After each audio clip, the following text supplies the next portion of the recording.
দেখুন এই যে আমি ভাত খাচ্ছি, ভাত খাওয়া আমার প্রায় হয়েই গেছে। আর এই যে চার্লি, টাইগার, নিচেও একটা আছে, আমাকে খেতেই দিচ্ছে না। আমি ওদেরকে খেতে দিয়ে আসছি, খেতে দিয়ে তারপর আমি নিজে খেতে বসলাম। ওদেরকে না খাইয়ে আমি কখনো খাওয়াই না। ওদের থালায় ভাত পড়ে আছে, ওরা সেগুলো খাবে না, কিন্তু আমার থালা থেকে খাবে। এই হচ্ছে অবস্থা। ওদের জন্য আমি ঠিকমতো কখনো খেতেও পারি না। ওরা নিজেদের খাবার খাবে না, কিন্তু ওরা আমার থালার থেকে। এটাই হচ্ছে ওদের কথা।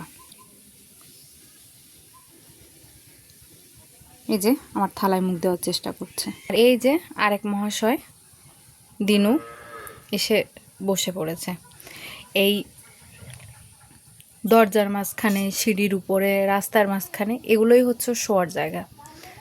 এত জায়গা আছে, কিন্তু ও এগুলো জায়গায় ছাড়া দিনের বেলায় শোবে না।